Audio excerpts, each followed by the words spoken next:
Hey guys, welcome back to Josie Mae's Meals. So I'm a little late on this one and I'll tell you why. I thought I had already done a video on this dish, which is caldo de res. And I checked and I did not, so I'm a little late starting this one. I do still want to incorporate this one and share with you guys. So let me just show you. I haven't done anything but started to prepare the broth. So I had a pot of water here and my beef bones. And I have about I have four. I have 4 beef bones in here. And bay leaves, I have about 4 or 5 of them. They're pretty small, so I put about 4 or 5 of them in there. And I also added some granulated beef, what the heck do you call it? Maggi, beef Maggi, and a couple of the Maggi cubes as well. So that's what's in here right now.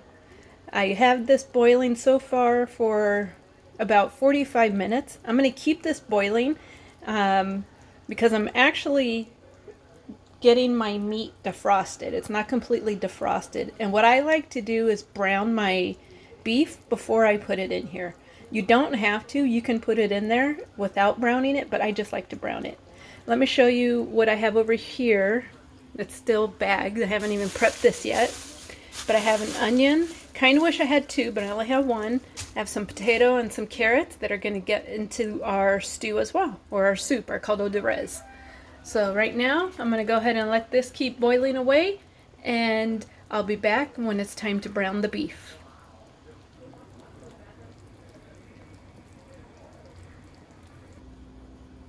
Alright guys, so I went ahead and chopped up my carrots and onion, peeled my couple of potatoes I'm going to use, and the meat is ready to go down for browning. There we go. I have some olive oil in there right now. Just going to drain off the excess water from the meat from cleaning it.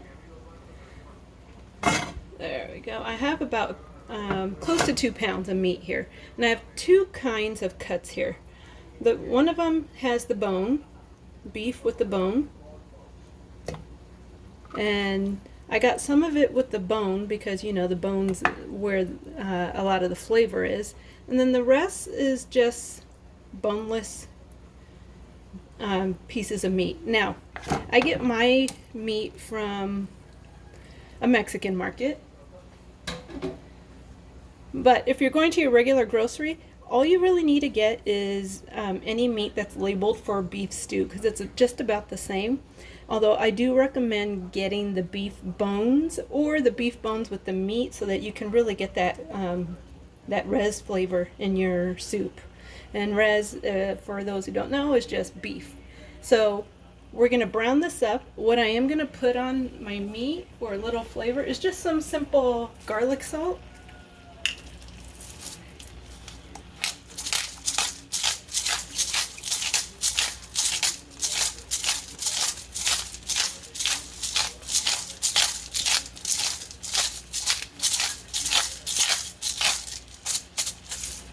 And we're just going to brown that up, and then we'll get that into our stock pot, which is boiling away over here. Still got it going. I'm going to leave it going, and it smells great. I mean, this has got the house smelling so good.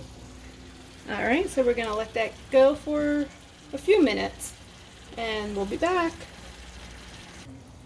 Alright, the beef is browned to the point of what I was looking for, and you can see it's sitting in all of its juices right there. We're going to pour every bit of that into our pot here. Let me try and get you guys set up. Sorry about that.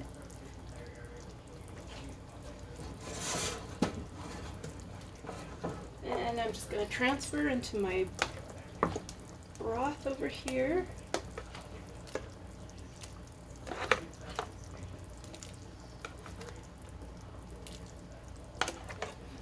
And I'm making a pretty good size pot of this soup because I want leftovers.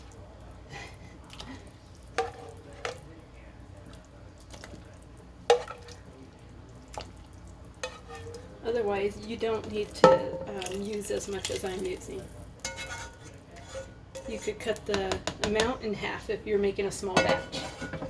And I'm going to put the onion in there, and I cut them in quarters, and they just go in.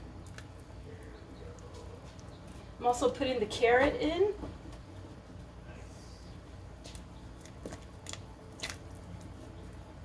You know what I like about this soup is how the vegetables you use, you keep them pretty largely cut. You're not chopping them up or anything like that.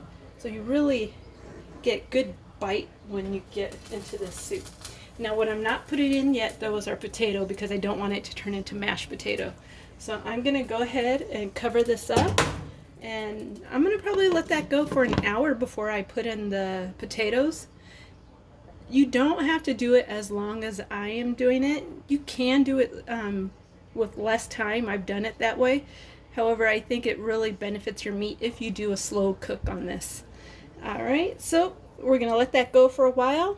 When it's time to put those potatoes in, we'll check back in on it. Alright, now it's time to add in our potatoes. And those two I keep pretty chunky. The whole house smells so good right now.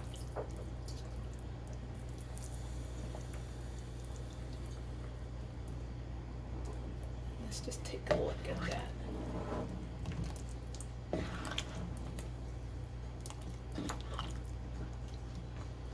This is gonna be so good. Alright. So now we're gonna just let this go until those potatoes are cooked through. Our carrots are just about cooked through as well. So they'll complete cooking. And I imagine that will probably take another 30 minutes and then it should be done. And then we will put some in a bowl and give it a try. Alright, the caldo is complete. What I should also add is one of the items I didn't add in here because I don't have it on hand was corn on the cob. Fresh corn on the cob. If you are going to make that, definitely add that into your caldo. It's so good when you have sweet corn on the cob in there. Alright, but here's our bowl right here. And we're going to give that soup a taste first. And it's really hot, so I do got to blow on it.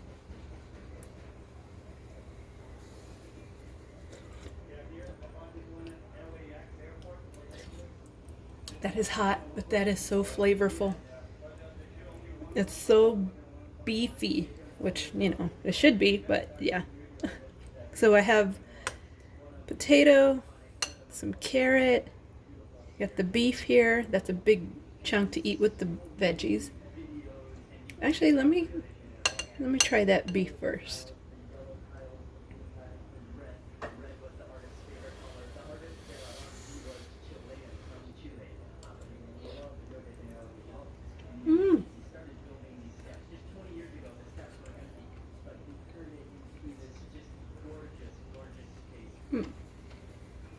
You guys can't see, but I was waving my hand like this because I tend to do that when I eat something really good.